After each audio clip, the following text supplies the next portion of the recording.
ጆዋር የባህሪው ልንገር ፖለቲከኛ እንጂ ሃይማኖተኛም አይደለም። ጆዋር መሐመድ ይባል እንጂ ሃይማኖታዊ የእስልምናው ሲፈጽም አላይ በጴንጤም በኦርቶዶክሱ ተቀባይነት አለው። ጆዋር ሰው ክርስቲያንና ሙስሊም ተጨፋጭ ከአጼ ምኒልክ ጀምሮ እስካሁን ድረስ ደም እየፈሰሰ ነው። ከዚህ በኋላ አዲስ አበባ ውስጥ የሰው ደም አይፈስም። ከኦሮሚያ ቤተ ክህነት ጥያቄ አሁንም አልወጣሁኝምና በብዛት አንዳንድ አካላት የሚሉት አለ ከኦሮሚያ ቤተ ክህነት መቋቋም ጥያቄ ጀርባ የፖለቲካ ፓርቲ አባላት ወይም ደግሞ ፖለቲከኞች ከጀርባ አሉ ይባላል። ከጀርባ አለ? በፍጹም ከጀርባ የለም። እንደውም ፖለቲከኞቹ ይሄን ጉዳይ በጥንቃቄ ነው የሚያዩት። ለመምከር እንኳን አይዳዱም። ሰምቶ እንኳን አዎን አይደለም ማለት እንኳን አይፈልጉም። የለም ማንንም የፖለቲካ ሰው የለም። ሰዎች የሚያነሱት ጆዋርን ያንሳልሽ ብዙ ጊዜ የሚሰማ መጥቶ ወዳጆቼ ከጆዋር ጋር እንዴት ነው ወደ ምንድነው ጆዋር አለ ይባላል። ጆዋር በነገራችን ላይ ሃይማኖተኛ ሰው ሳይሆን ፖለቲከኛ ነው። እኔ እንደማውቀው ለምን ተረዳ እንዴት ተረዳሽ ካልሽ ነግሬሻለሁ። ባጭሩ እኛ ትውቃችን ባሌ ላይ ሰው ክርስቲያንና ሙስሊም ተጨፋጭ ተጋደለ ጎባለ። ይሄንን ለማስታረቅ እኔንም ጆዋርንም ጠራ ህዝብ። መንግስት መሄንን ይፈልግ ነበር ሰላም እንዲሆን፣ ህዝቡ መሄንን ይፈልግ ነበር። ቤተክርስቲያንን ትፈልጋለች፣ የሼኮቹ ይፈልጉት ነበር። እሱ በጣም ይደመጣል። በእስላሞቹ ብቻ ሳይሆን በክርስቲያኖቹም ይደስ በጴንጤም በኦርቶዶክሱ ተቀባይነት አለው ጆዋር። ስለዚህ የሚደመጥ ሰው ነው እንግዲህ ሁሉንም የሚያደርግ። አሁን ዛሬ ሮቤ ላይ የተከሰተው አደጋ ጎባ ላይ ቢደገም ኖሮ አደጋው ይሰፋ ነበር። ሄድን አስታረቅ። ከዛን ቀን ጀምሮ ጎባ ላይ ምንም የለም። አሰላ ላይም እንዲህ አይነት ችግር ተፈጠረ። አብረን ሄድን አስታረቅ። እሱ በሌለበት ለብቻ እጅ ያስታረቁበት ቦታ አለ። ከሌሎች ሼክ ሀጂ ኢብራሂም የሚባሉ እኔ በሌለሁበት ደግሞ አባ ገብረ ማርያም የሚባል ከነ ሼክ ሀጂ ጋር ልኬ እርቅ የተፈጸመበት ጉዳይ አለ። ወደ ቤተ ክህነት እኮ አይደወልም። ኦርቶዶክሱ ምእመናኑም እኮ ለኔ ነው የሚደውለው እዚህ ሆኜ እንጂ እኮ ለአቡነ ማቲያስ ወይም ለጠቅላይ ስራ አስኪያጁ እኮ አይደለም የሚደውለው። ኦሮሚያ ውስጥ ላለው ችግር እኔ እኮ ኦሮሚያን ባጠባቂ ሆኜ ወደ እኔ እኮ ነው የሚደውለው። ያረዛ ሄዱ ሲባል እንዴ ማን ይሰማናል? ምን ይሳረጉልናል ነው። ለዚህ እኮ ነው ዝም ብዬ አይደለም ወደዚህ የገባሁት። ስራ እኮ አልሰራችም እኮ ነው፣ ስራ ልንሰራ ነው። እንዲህ የሚሰራው ነገር ወደ ህጋዊነት ይምጣ ለማለት ነው። ስለዚህ ጆዋር የባህሪው ልንገር ፖለቲከኛ ነው እንጂ ሃይማኖተኛም አይደለም። ለዚህ ማስረጃ እናቱ ፍጹም ኦርቶዶክስ ናት። ዛሬ የሰላሌ እኛ ሀገር ሰው ናት። አባቱ አሪሲ ኦሮሞ እስላም፣ ምስቱ ደግሞ ወይዘሮ አርፋሴ ፕሮቴስታንት ናት። አሁን ሚኒሶታ ያለችው ልጁ ምን እንደሚሆን አናውቅም። አሁን አክራሪ እስላም የሆነ ሰው እናቱ ኦርቶዶክስ፣ እሺ እሷ እምቢ ትበል እናት ሞክሮ እምቢ ባለ እንበል እንደዚህ እንጠርጥር። ምስት ለምንድን ነው ፕሮቴስታንትን ያገባ? ለምን ያገባ? የቦረና ኦሮሞ ናት፣ ፕሮቴስታንት ናት። እሷም ሃይማኖቱን ይዛ ይሄ ነው የሱ እንደውም ጆዋር መሐመድ ይባል እንጂ ሃይማኖታዊ የእስልምናው ሲፈጽም አላይ እንደውም እሱ ጠብቆ ልክ አሁን ስግደት ሲፈጽም አላየውም። አብረን ውለን አላድረናል። ሁለተኛ አሁን ጾም ነው ስል አላየው። እሱ ስለ ሃይማኖት አይደለም ጉዳዩ ፖለቲካ ውስጥ ግን አንድ እሱ ሳይንስ ከሱ የተማርኩት ለኦሮሞ የበላይነት በታገል ቀን ይላል እሱ ለሌሎች ሲናገር ወደቅ ይላል። ለኦሮሞ እኩልነት ከሆነ ግን ፈጽሞ መውደቅ የለም። በቃ እኩልነትን የሚጠይቅ ወደ ኋላ አይመለስም፣ አይሸነፍም። ሁሌ የበላይነትን የሚፈልግ ሰው ግን ይወድቃል። አሸናፊ አይሆንም ይላል። ይሄ የሱ ፕሪንሲፕል እሱ ከመናገረው የሚቀበለው አንዱ ነው። ስለዚህ ፖለቲከኞች እዚህ ጀርባ የሉም። የመንግስትም ይሁን ተፎካካሪ ፓርቲም ይሁን አክቲቪስቶቹ ግን ኦሮሞ ሆኖ ኦርቶዶክስ ይሆኑ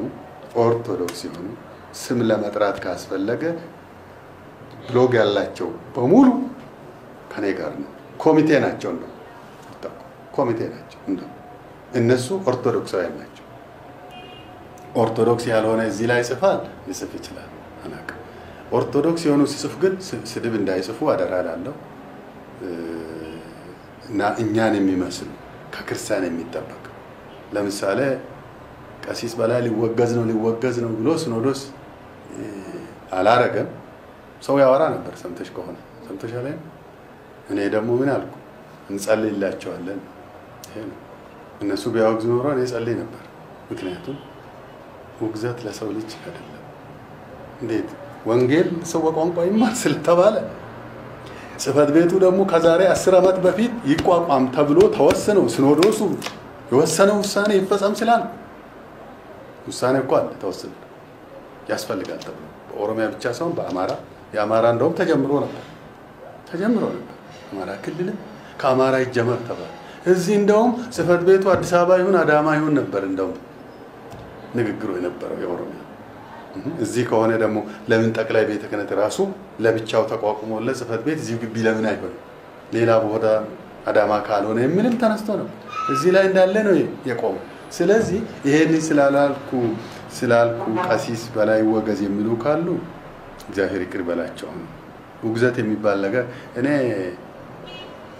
እኔን የሚያውቁኝ ሰዎች የውጪ ሲኖዶስና ሀገር ውስጥ ሲኖዶስ ይወጋገዙ ነበር አይደል?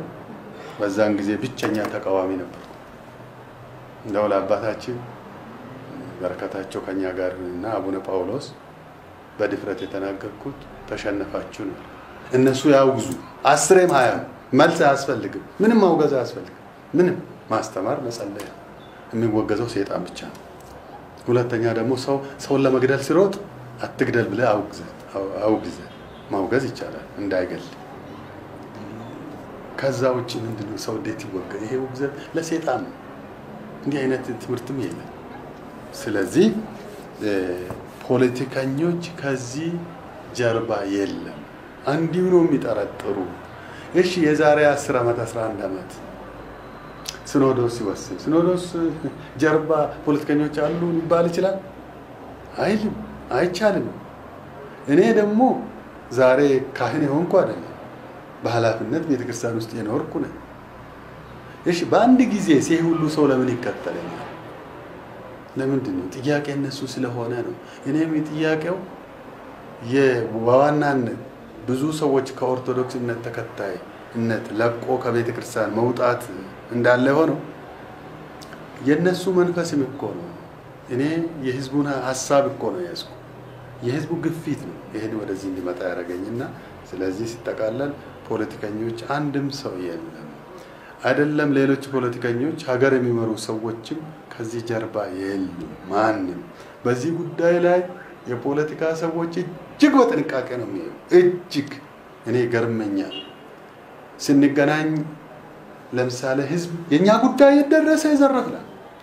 ህዝብ ክርስቲያን ፕሮቴስታንት የሆኑ ደግሞ የኛ ቤተክርስቲያን አሁን የምንመለስበት ጊዜው እየደረሰ ነው ወይስ ገና ነው ይሉኛል።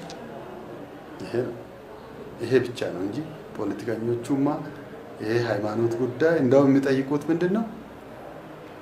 ሰው ፖለቲካ ሲሆን ወደ ስልጣን ለመምጣት ነው እንጂ ህይወትን ቢሆን እንዲሞት አይፈልግም። ሃይማኖት ጉዳይ ግን እኮ ሰው የተሳሳተ እንኳን ቢሆን ቢገልም በሞትም መንግስተ ሰማያት ይገባል ብሎ እንዴት ይሄን ትጀምራለህ? እንዴት ሃይማኖት ይሏል? እንደዚህ ነው ምንድነው እንጂ እንደዚህ ውስጥ ገብቶ ከጀርባ የሚያግዝ የለም፣ ሁሉም የለም። ህዝበ ክርስቲያኑ ግን በሙሉ አለበት በአንድ መንፈስ አይደለም። የእምነቱ ተከታይ የሆነ ኦሮምኛ ተናጋሪ ያልሆኑ በክልሉ ያሉትም ኦሮሚያ ክልል በጣም ይፈልጋሉ። ለምን ቢባል ለብቻቸው ስለቀሩ ራቁታችን ቆምን፣ ወንድሞቻችን ጎረቤቶችን መጥቶ ከኛ ጋር የሚቆሙት ይሄ ሲፈጸም ነው ነው። ይሄ ሄደሽ ብትጠይቂ አሁን እነሱ ይሄ ነው የሚሰጡት። በወለጋ በአምቦ ምዕራብ ሸዋ፣ ደቡብ ምዕራብ ሸዋ፣ ምስራቅ ሸዋ ስትሄጂ ከተማ አይደለም፣ በተለይ ገጠር ስትሄጂ ባለፉት ዓመታት ውስጥ ኦሮሚያ ክልል ቤተክርስቲያናት ተቃጥለዋል። ስቲል እስካሁንም ድረስ ምዕመናን ተደፍረዋል፣ ካህናት ተገድለዋል። የኦሮሚያ ቤተ ክህነትን ለማቋቋም እየሰራ ያለው ኮሚቴ ምን እየሰራ ነው ያለው? ምን አደረገስ? ጥሩ ጥያቄ ነው። እንግዲህ ምንድነው ይሄ ኮሚቴ መጀመሪያውኑ ትልቁ ነገር እንዲህ አይነት እንዳይከሰት ነው። አንዱ ይሄ እንዳይከሰት ነው። ወደፊትም ይሄ ክስተት ሊቆም የሚችለው ይሄ ቢቋቋም ነው። ግን ምን አረገ የሚለው እንሂድ። ሁሉንም ቦታ ባይደርስም በሚዲያ በተለያየ በዚህ በኦቢኤንም በሶሻል ሚዲያም ይሄ ነገር ትክክል አይደለም ብለው ልኡካን በመላክ አሁንም ቢሆን ባለም ሐረርጌም እየተጠራ ነው። ፕሮግራም አለን። አሁን እሁድ ቅዳሜ ተበትነን ቢያንስ ከኮሚቴ 11 12 ሰዎች ውስጥ 7ቱ 6ቱ ካህናቱ ዲያቆናቱ ካህናት አሉ። ካህን ያልሆኑም ደግሞ ሰባኪያነ ወንጌል የሆኑ አሉ። እነሱም ከዚህ በፊትም ተልኮ አሁን አንዱ ጅማ እንዳይከሰት ከአሰላም የኛ አባላት አለ። ይሄ ችግር እንዳይከሰት የራሳችን ጥረት አድርገናል። የባለም ሮቤ አካባቢ የተከሰተው ነገር ያው ከጎባ ጋር ታይዞ ሰላም ይሆናል በሚል ነው እንጂ የኔ ብናቅ ኖሮ ምንድነው እያረገ ያለው አሁን በዚህ በጅዋር ላይ ተቃጣ በተባለው ምክንያት ነው እንጂ ሰላም ሆኖ ነበር። አሁን ቤተክርስቲያኑ ቃጠሎና የካህናት ሞት አሁን አልነበረም። ለምሳሌ በአማራ ክልል ሰላም ሰልፍ የሚወጣበት ወቅት በዚህ ወቅት አልነበረም። በፊት እጅጋም 2 ዓመት አልፏል። የበፊቱ ነው፣ አሁን አይደለም። እኛም እኮ ይልቁንም መፍትሄው ምንድነው ብለን ቁጭ ብለን ብንመካከር ይሁሉ አልነበረ። ሲኖዶሱም ይሁን ይሄንን የኛን አካሄድ የሚቃወም ሰው ቁጭ ብለው ከኛ ጋር ታዲያ መፍትሄው አንድ ሃይማኖት ነው። እኛ ቋንቋ ለማንሰማ ነው እንጂ እኔ እኮ ግድ ኦሮምኛ የሚያስፈልገኝ ኦሮምኛ እኮ መንግስት ሰማት ያስገባኛል ብዬ አይደለም። ኦሮምኛ የማይሰሙት ሰዎች ግን ነፍስ አባት እንኳን ለመያዝ ሊስት እኔ ጋር አለ፣ ኮሚቴያችን ጋር አለ። አስተርጓሚ ተቀምጦ እኮ ነው ንስሐውን ለነፍስ አባቱ የሚናገረው። ፍትሐ ነገሥቱ ይከለክላል፣ ቀኖና ቤተክርስቲያን ይከለክላል። የነፍስ አባቱና ያ የሚናዘዘው ሰውዬ እግዚአብሔር ብቻ ማንም ማወቅ አለበት። ባልና ሚስትም አንድ ላይ ሆነው አይደለም ለነፍስ አባታቸው የሚናዘዙ። ባልም ለብቻ ሚስትም ለብቻ። የባል ስህተት ሚስት ልትሰማ አይገባም። የሚስት ስህተት ለባልም አይነገርም፣ ሊያውቅም አይገባም። እግዚአብሔርን ተመስሎ ካህኑ ብቻ። አሁን ግን በስማ በለው ነው። ይሄ እንዴት ነው? ለምንድን ነው ኦሮሞ ካህናትን እስካሁን ያላበዛ ነው? ምን ነበር ችግር? ምንድነው? ይሄ መመለስ ያለበት ትልቅ ስህተት የተፈጸመው እዚህ ላይ የአካባቢ ልጆች ሰው ጠፍቶ ነው። እርግጥ መላከ ታቦር ተሾመ ዘሪሁን የኢትዮጵያ ቤተክርስቲያን ክትል ጠቅላይ ስራ አስኪያጅ የነበሩ ስልጣኑን ለኔ ያስረከቡት ትልቅ አክብሮት አለ። የሰሜኑ ሰው ናቸው። ትልቅ ምን አሉ? እኛ አሉ ከቤት ወጥተን ለምነን ነው የተማርነው። ሰሜኑ በጎንደር፣ በጎጃም፣ በወሎ፣ በትግራይ ከአባቶቻችን እናቶቻችን ወጥተን ቆሎ ቆርጠመን የደረቀ ምግብ በልተን ለምነን ነው የተማርነው። አሁን በኦሮሚያ የመጀመሪያ ወተቱን ትቶ ገንፎ እየበላ ወተት የሚጠጣውን ልጅ ከዚህ ወጥተህ ለምነህ ተማር ማለት አይቻልም። ቤተክርስቲያናችን ጠፍታለች። አንድ ነገር ልታረግ ይገባል አሉ ቤተክርስቲያን። ይሄን ካላረገች የዛሬ 10 ዓመት ቤተክርስቲያን የለችም አሉ በህይወት መላከ ታቦር ተሾመ ዘሪሁን ጠይቅ ሂጂ ነው። ምን አሉ? እህስ መፍትሄ እዛው መምህር ቀጥረን በጀት መድበን እዛው እናት አባቱ ባለበት ማስተማር ነው። በቃ ለኛ መፍትሄው እዛው መንደር ሄደን እዛው ከእናት ከአባቱ ቤት ወተቱን እየጠጣ እየመጣ ማስተማር። ቄስ ዲያቆን ካላረግ ቤተክርስቲያን የለችም ነገ ያሉት እሳቸው። እንደውም እሳቸው የገለጹበት ከዚህ በላይ ስለነበረ ይሄ አማርኛ ተናጋሪውን እኛን እንዲህ ብለህ ኦሮሞን የገለጽክበት ትክክል አይደለም ብሎ የወቀሷቸው ሰዎች አሉ። ግን እሳቸው በቅንነት ነበር። አሁን እኔ እንዳጠየምኩ አይደለም እንደውም ያሉት እሳቸው። እና ምን ለማለት ፈልጌ ነው? አሉ ጥሩ አባቶች ግን ታፈኑ። መላከ ታቦር ተሾመ ዘሪሁን ሰው አንስቷቸው እኔ ስልጣን ልቀቁ ተብሎ ከስልጣን ተባሮ ሳይሆን በራሳቸው ማመልከቻ ጽፈው ለቅቄያለሁ ይሄን ስልጣን እኔ እሳቸው ቦታ የተተካሁት ምክትል ጠቅላይ ስራ አስኪያጅ ሆኜ የተተካው እና ለምንድን ነው የወጡት ይባል ይሄንን አሁን የሚደረገው አላግባብ ይሄንን ነው ያልቻሉ። በኋላ ግን ቤተክርስቲያንን አገለግላለሁ ብሎ ሊቅ ስለነበሩ ሊቃውንት ጉባኤ ሰብሳቢ ሆነው በሊቃውንት ጉባኤ አገለግሉ ነበር። አስተዳደሩን ግን ይሄ አስተዳደሩ ልክ አይደለም ነው የሚሉ እና ስለዚህ አሉ እኮ በጎንደር በጎጃም በወሎ ሊቃውንት ይሄ ነገር አልተሳካላችሁም አልፈጸሙም። አሁን እኛ ግን እንፈጽማለን። ዛሬ እነሱን ሐሳብ ምክር ይዘን እንምቃወሙ እኮ አሉ። የሚደግፉንም አሉ። የሚደግፉን ግን ይፈራሉ። ፊት ለፊት ለመውጣት ይወጣሉ። ግን ከዚህ በኋላ መድረክ እናዘጋጃለን ለነሱ። ይሄ ነው። እሺ ባሳለፍነው ሳምንት ጥቅምት 13 እና 14 በኦሮሚያ ክልል ትልቅ ብጥብጥ እና ረብሻ ተነስቶ ነበር። በዛ ምክንያት ደግሞ የተቃጠሉ ቤተክርስቲያናት ነበሩ፣ የተገደሉ ካህናት ነበሩና ይሄንን በተመለከተስ ምን አደረጋችሁ? ይሄ ነው ከዚህ ጋር የተያዘ ቅድም እንደተመለስኩት ነው። እኛ እንግዲህ በአንድ ኮሚቴ ነን። መዋቅራችን እስካሁን ድረስ ይሄንን ጉዳይ ከኛ ጋር እየተናበበ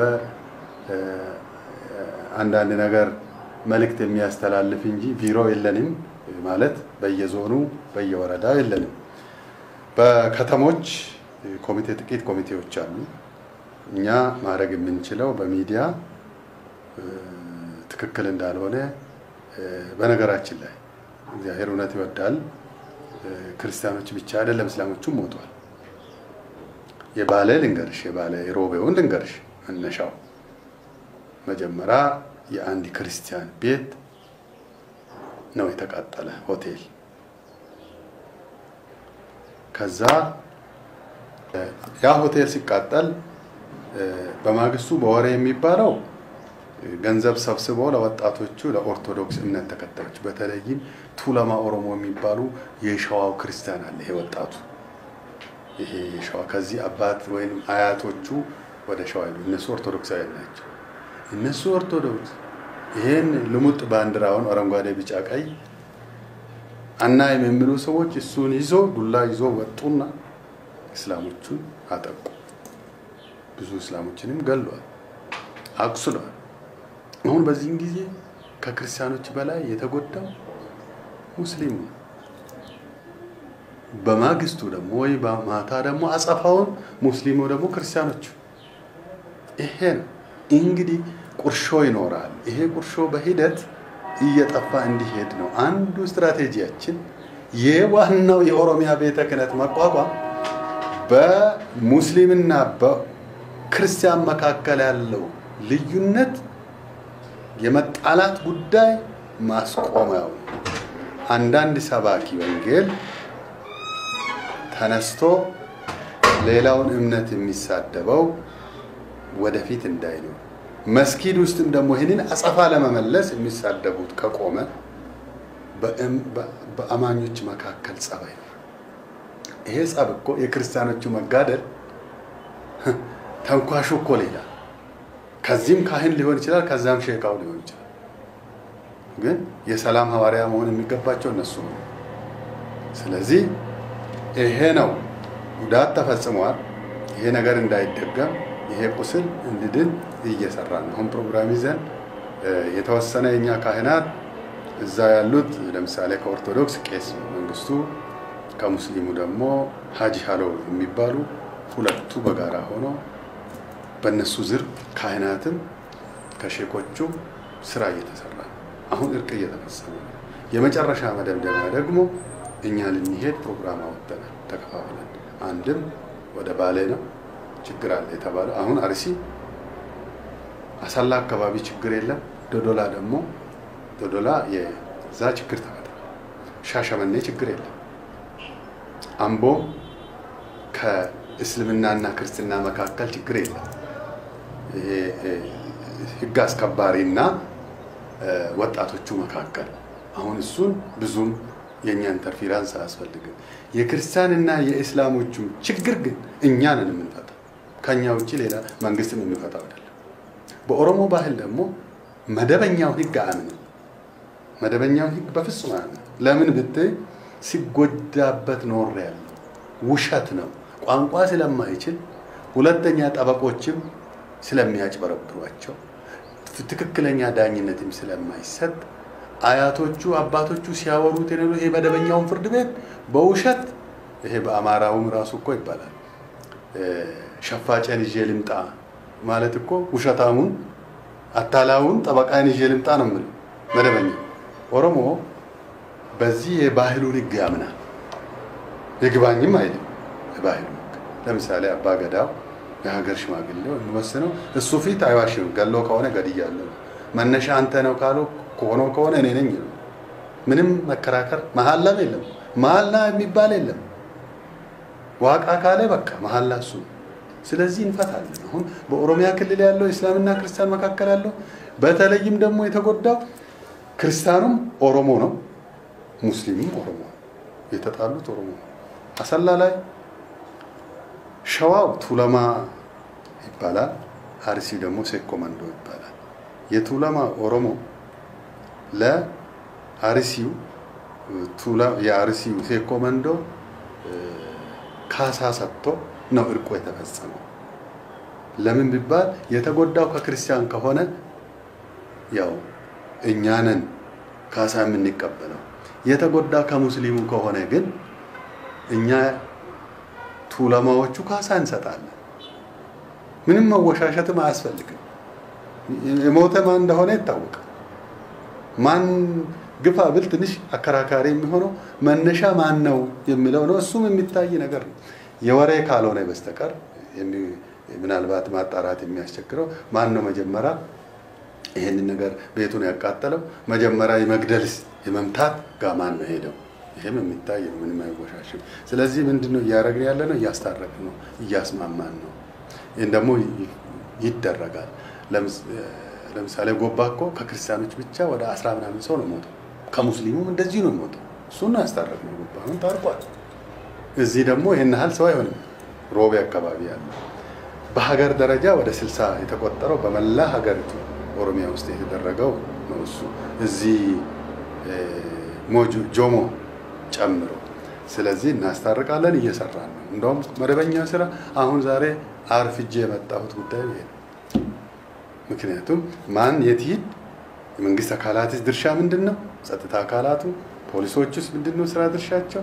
የኛ ድርሻ ማን ይሁን? የአባገዳው መቼ ሰዓት የሚለው እና እየሰራን ነው እሱ እና ከእግዚአብሔርም እናገኛለን። በነገራችን ላይ የሚያስታርቁ ብፁዓን ቅዱሳን ናቸው። የሚታረቁም እንደዚሁ ከእግዚአብሔር ልናገኝ ነው። ስም ልናገኝ ሳይሆን በሰው ዘንድ ከበሬታ ለማግኘትም ሳይሆን ጽድቅም ነው ብለን ስለምናምን። እሺ መልካም ቆይታችንን እያገባደድን ያለ ነው። አሁን ሁለት ጥያቄዎችን ላንሳሉት። እንዳሉት ቀደም ላለፉት 27 ዓመታት የማንነት ወንጌል ተሰብኳል። የብሔር የዘር ወንጌል ተሰብኳል። ይህንን ለማስቀረት ከህዝበ ክርስቲያኑ ምን መደረግ አለበት? ካህናትስ ምን መስራት አለባቸው? አያይዘው ደግሞ አሁን ላይ ሀገሪቷ ውስጥ እየተስተዋለ ያለውን ነገር እንዴት ይመለከቱታል? በተለይ ባሳለፍነው ሳምንት ትልቅ ውጥረት ውስጥ ነበረች ሀገሪቷ። ስቲል ዛሬ ድረስ ጥያቄዎች የተነሱባቸው ቦታዎች አሉ፣ ግጭቶች ያልወረዱባቸው ቦታዎች አሉ። የቋንቋ ጥያቄዎች የብሔር ጥያቄዎች እየተነሱ ነው ያሉት እስካሁን ድረስና ይሄንን እንዴት ይገልጹታል ሁለቱን ጥያቄዎች አያይዘው ይመልሱልኝ እሺ እንግዲህ አንዱ ለ27 አመት የብሔር የቋንቋ ነበር ሲሰበክ የኖረው የተባለው እውነት ነው እሱ መሰበኩ ብቻ ሳይሆን ከሱ ጋር ደግሞ አብሮ ሌላውም ለምሳሌ ስለ ሀገር አንድነት እውነት ነው አልተነገረም ቤተክርስቲያንም ቢሆን ልክ እንደ ፖለቲከኞቹ አንድነት ትበል እንጂ መጀመሪያ ከዚህ በፊት ወንጌሉ ለህዝብ እኔ ለምሳሌ አንድ ካህን መጥቶ ናጾም ከማለቱ በፊት ስለ ድነት ማወቅ አለበት ይሄ መምሬ በየነ አሁን ሰው ወደዋል ሰው ያከብረዋል ብዬሻለሁ መጥቶና ቀኑ ሐሙስ ነበረ ባሉ ነገ ሮብ ነው እንዳትበሉ ከብቶቼና እኔ መካከል ምን ያገባ ለእኔ ያጎት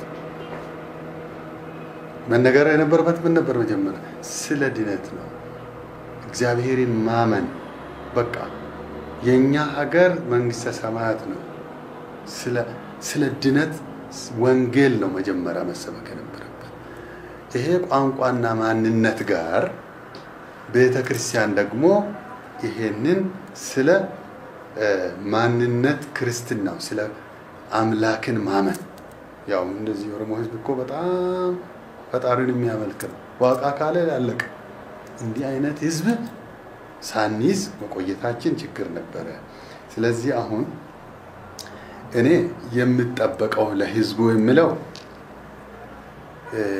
ክርክር አይደለም እስቲ እንነጋገር ማለት ነው አንድ ደግሞ አንድ ሰው ጥያቄ ሲያነሳ በቀንነት ማየት ነው ይሄ አይ ከጀርባው ያለ ዙረት እንትን ሳንል እሱንም እንጠርጥር ችግር የለም እንግዲህ መጠራጠር ህግ አጋንንት ነው የተባለው ለአምልኮተ እግዚአብሔር ነው ሰውን መጠርጠር ወንጀል አይሆንም ግን በልክ መሆን አለበት አንድ ሰው ጥያቄ ሲያነሳ መወገዝ ሳይሆን ወዳውኑ ይሄ ኃጢአተኛ ማረክ ሳይሆን አሁን እኔ ሳትን አያለው ብዙ ጊዜ ጥያቄዎቹ አያለው እንደ ወጣ ብሎ ያነሳሉ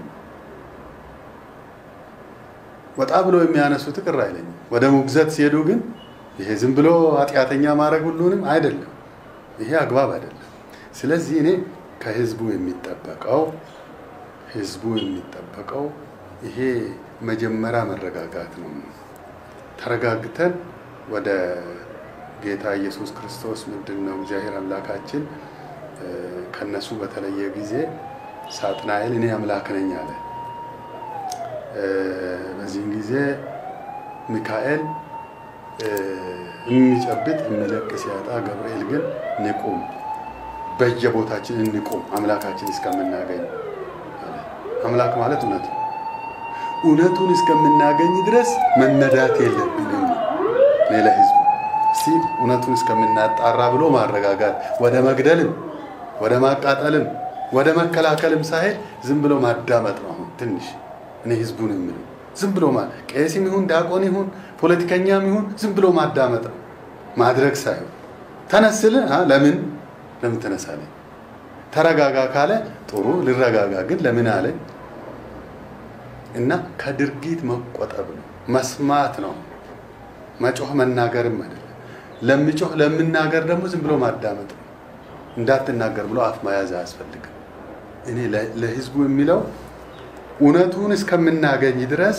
ቾክለን አንድ ነገር እንዳናደርግ አሁን እኔ እውነት ይሁን ውሸት ይሁን አላቀም እነዚህ የኦርቶዶክስ እምነት ተከታዮች ወጣቶችን ይሄን ባንዲራ የሰጡ ሰዎች ገንዘብ ያላቸው ሰዎች ተሰባስበው ገንዘብ ሰጡት አብሮ በሰልፍ የዋሉትን ልጆች በጧት ወደ ዱላ ተቀየረ በገንዘብ ነው እኔ አንድ ሰው መጥቶ ሲነግረኝ ዝም ብሎ በተለይም ሂድ ግደል ስደር አቃጥል የሚል ካለ ለምን ይሄ ነው ሰይጣናዊነት አለ ይሄንን አይደለም አይ ተውለት ይቅርታ አርግ ምንም እሱ ያርግ ዝም ብለሽሽ እንዳው ጥግ ጊዜ ቆም የሚል ሰው መንፈሳዊ ነው ብሎ ይጠብቅ ሰው ለህዝቡ የሚለው ካህናትን ደግሞ ያለፈው ኃጢአታችን ይበቃናል ከጳጳሳት ጨምሮ ይበቃናል የሰራነው ወንጀል ይልቁንም ንስሐ ገብተን መዳን ወዲና ወዲ ሄደን ለምሳሌ አንድ ጥያቄ ሲነሳ እሱን ለማዳፈን ገንዘብ እያወጣን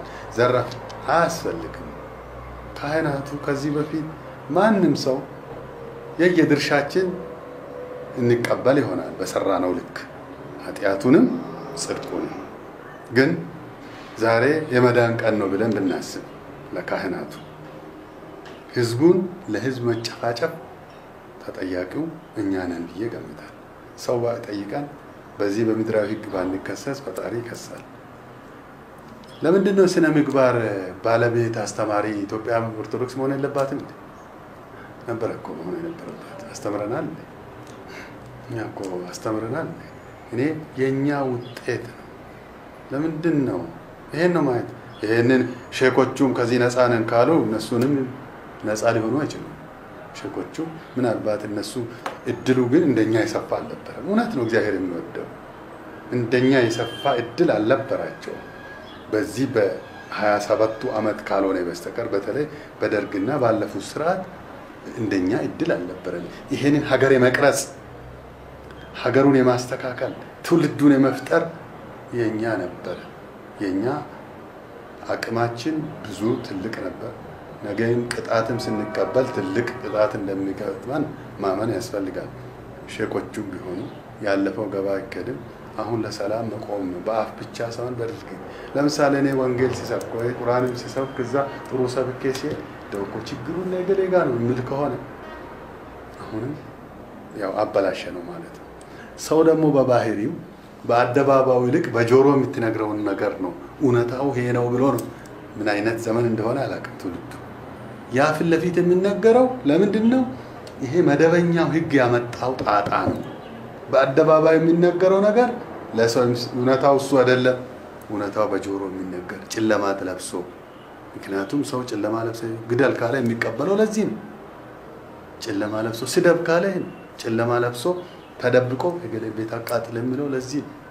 እንዲህ አይነት ግን ምንድነው እኔ ሁሉ ጊዜ የድብቅ የጨለማ ስውር ነገር የቅዱሳን አይደለም፣ የጥሩዎችም አይደለም፣ ሀገርንም የሚጠቅም አይደለም። ሀገር የሚጠቅም በአደባባይ የሚነገር እውነታው እሱ ነው። ማስተካከልም ይቻላል። እውነታ የሚሆነው ለኔ ከውስጤ ያለ ነው። ስተት እንኳን ቢሆን ታረም ይባላል። እሱ በአደባባይ የሚነገር ነው መታመን ያለበት። እንዴት ይመለከቱታል ተባለው እኔ የሚመለከተው እንግዲህ ምንድነው ዝም ብለው ክርስቲያን ተስፋ አይቆርጥም የሚል ብቻ አይደለም፣ እውነትም ነው። እኔ ብዙ ፈተና እንግዲህ በታሪክ ያየ ነው። እኔ የደርግን አውቃለሁ ሙሉ በሙሉ ባይሆንም የኃይለ ሥላሴን ምንም አላውቅም፣ በወሬ ነው። ግን በታሪክ ግን የምኒልክንም የኃይለ ሥላሴን ዘመነ መሳፍንትን አሁን ደግሞ የዓለም ሁሉ በወረቀት በታሪክ አይቻለሁ። ብዙ እናት ልጇን የበላችበት ዘመን ተብሎ ይነገራል። ኢትዮጵያ ብዙ መከራ አሳልፋለች። ጣሊያን ጊዜም የነበረው ተራ ነገር አልነበረም። የእርስ በርስ ጦርነቱም አሁን ብቻ አይደለም። እኔ ከዚህ በኋላ እንማራለን የሚል እምነት አለ። ይሄ በተለይ የአሁኑ ወጣቶች ልንማር የሚገባ በጠረጴዛ ዙሪያ መወያየት ብቻ አይደለም፣ ደግሞ ወደ አሁኑ የመሰማማት እድሉ አለን። ይሄ እኔ የሚያስተምረን ነው እንጂ ኢትዮጵያን የሚያጠፋት አይደለም። ይሄ የሚያስተምረን ነው። ይሄ ኢትዮጵያን የሚያጠፋት አይደለም። በየቤተ እምነቱ መካከል የሚነሳው የኛ የኦርቶዶክስ አባቶች አሁንም ቁጭ ብለው ቢያስቡበት፣ ዝም ብለው ቀሚስ ይዞ ጨለማ ለብሶ በጆሮ አባቶች እኮ ነው እንደዚህ ከሚሉ በአደባባይ መነጋገር፣ ለህዝቡ ደግሞ መስጠት። ምን ትላላችሁ? ምን ትፈልጋላችሁ? እንገንጠል አልተባለም። ምን ትላላችሁ? ምናልባት ስልጣን ከተያዘ በኋላ መጠርጠር ያለባቸው ቢሆን ኖሮ ሌሎች እንጂ የኛ እምነት ተከታዮች ሊጠረጥሩንም አይገባም ነበረ። ከሆነም ደግሞ በውይይት የሚፈታ ነው። ስለዚህ ይሄ ሀገር ሰላም ይሆናል። ምን ፈልገው ሁሉ እናረጋለን። ይሄ ለውጡም ደግሞ በተለይ ለየት ያለ ለውጥ በኢትዮጵያ የተከሰተው ለየት ያለ የኢህአዴግ ወደ ደርግ ሲመጣ ጠንቅቄ ያጋለው ዩኒቨርሲቲ ነኝ ያለሁት። የኃይለ ሥላሴ ወድቆ ደርግ ለውጥን በመጠኑ አውቃለሁ። በመጠኑ ትንሽ የተማርኩት እኔ በደርግ ውስጥ ነው። ግን ሕፃን ሆኜ እንደ ህልም የማውቀው ነገር አለ። ያው በታሪክም ገሎ ምን ብሎ ነው እስከ ደርግ ከኢትዮጵያ እስከመጣ ድረስ መግደል ብቻ ነው። ይሄም ቢሆን በምርጫ ስልጣን መያዝ አጋጣሚም የለምና ገሎ ነው ስልጣን የያዘው ኢህአዴግ። አሁን ደግሞ ለውጡ ግድያ ሳይፈጸም ነው የሚለው። ምክንያቱም ጫካ ተገብቶ ጦርነት ታውጆ ሳይሆን እዛው እርስ በርስ ተመካክሮ ወይ ደግሞ ተፋልሞም ቢሆን ምንም እንበል ምን ስልጣን ርክክብ እንደዚህ ነው የተደረገው። ወደፊትም ጫካ ገብቶ ስልጣን መረከብ በኢትዮጵያ ውስጥ አይኖርም የሚል እምነት አለ። እዛው 4 ኪሎም ይሁን ቤተ መንግስቱ ወደፊት ይቀየራል የሚል እምነት አለ። በነገራችን ላይ አንድ መግለጽ የሚፈልገው መደበቅ የሌለበት ህዝቡ መማር ያለበት ሽማግሌዎች የሰማሁትን ነው። ከአፄ ምኒልክ ጀምሮ እስካሁን ድረስ ደም እየፈሰሰ ነው። ለምሳሌ የኃይለ ሥላሴ ጊዜ ለመንግስቱ ንዋይ ፈጃቸው ቀላል አልነበረም። በመንግስቱ ኃይለ ማርያም ደግሞ ቀይ ሽብርና ነጭ ሽብር የተባለው ቀላል ደም አልፈሰሰም። ኃይለ ሥላሴም ዩኒቨርሲቲውን ትቶ ወደዚህ የመጡበት የደም ቦታ ነው ብሎ ነው። ይሄ ኢህአዴግም ቢሆን ደግሞ ብዙ ደም አፍሷል። አሁንም ደም መፍሰስ አለ። ይሄ ደም መፍሰስ ይቆማል የሚል እምነት አለ። አባገዳዎቹ ያሉትን ልንገርህ። አሁን እኛ መርቀናል፣ ከዚህ በኋላ አዲስ አበባ ውስጥ የሰው ደም አይፈስም የሚል አላቸው። እኛ ስንመርቅ በነበረበት ጊዜ እንደዚህ ደም አይፈስም ነበር። አሁን ግን ይላሉ። ተስፋ ጥሩ ነው። ምን አለ እግዚአብሔር ካረገልን። አዎ ይሄ እንደ ሰው ይመን ማለት አይደለም፣ ምኞታቸው ነው። ሁሉም መመኘት አለበት። ካሁን በኋላ አዲስ አበባ የሰው ልጅ ደም የሚፈስባት አይሆንም የሚል እኔም እምነት አለኝ እና ስለዚህ ተስፋ አለኝ። ችግር የለም። ሚዲያ ሰዎች መጨረሻ የሚለው ነው ሶሻል ሚዲያም ሆነ ይሄ ማህበራዊ ድረገጽም ይሁን ሚዲያዎች ጦርነትን የሚያውጁ የሚቀሰቅሱ መሆን የለበትም። አሁን አንዳንድ ጊዜ ተመልካች የሚበዛለት ጦርነት ምንድን የሚል ሰው ምን አለ ለማለት ጆሮ ይሰጣል፣ ተመልካች ያገኛል። እኔ ተመልካች እንዳገኘው ባይቆጥር እሱ ሰይጣንም እኮ የሰይጣን ስራ ምንድነው ብሎ ያልቆ ሰው ሊያረክ ሳይሆን ሊያወግዝ። ስለዚህ የሚዲያ ሰዎች መደበኛውም ይሁን ማህበራዊ ድረገጹም ይሁን ጦርነት የሚቀሰቅስ የሚያውጅ ሳይሆን የሚያስታርቅ የሚያስማማ ነው። አክቲቪስቶቹ በተለይ ፕሮፌሰሮች፣ ዶክተሮች የማውቃቸው ሰዎች ምንድነው ብሔርን እኔ አንድ ሰው ተነስቶ ከመሬት ተነስቶ እኔን ቢሳደብ እኔ ተነስቼ አማራን በሙሉ መስደብ የለብኝም። እኔ አንድ አማራ የሆነ ሰው ምሁርም ምንም ከተሳደብ ኦሮሞን ሁሉ ሊሰድብ አይገባም። እንዴት ነው ይሄ የማይታየው? አሁን እኔ አክቲቪስቶቹ ጋር ሊታረም ይገባል የሚለው አንድ ኦሮሞ በመናገሩ ኦሮሞ ሁሉ መሰደብ የለበትም። አንድ አማራ አንድ ትግሬ አክቲቪስት ወጥቶ አንድ ሰው ስለተሳደበ ትግሬ በሙሉ የሚሰደብ ከሆነ ይሄ ወዴት ነው የሚወስደው? አደጋው ይሄ ነው። እንደውም ይሄ ነው እኔ አደራ ሊል የሚፈልገው ይሄ አደጋ ነው። በተለይ ወጣቶቹ ይሄንን ኤፍቢ የሚከታተሉ ሰዎች እንደውም እንዲህ አይነት ሰዎችን ማንቋሸሽ፣ እንዲህ አይነት ስድብ፣ ውሸት፣ ጦርነት የሚያውጁትን ሌሎቹ በሱ ማውገዝ በዛው እንዲህ አይነት ክፉ ነገር መወገዝ አለበት። ሐሳብ ማቅረብ፣ ጥያቄ ማቅረብ፣ መጠራጠር ችግር የለም እና ስለዚህ ይሄንን ነው ማለት እንፈልገው። በጣም አመሰግናለሁ ለሰጡኝ ቃለ መጠይቅ። በጣም እኔም አመሰግናለሁ። እንግዲህ እግዚአብሔር ይስጥልኝ አመሰግናለሁ እንጂ ሀገራችን እንግዲህ ኢትዮጵያ በአንድነት በስምምነት በፍቅርና በምቾት የምንኖርባት የበረከት ሀገር ያድርግልን እላለሁ።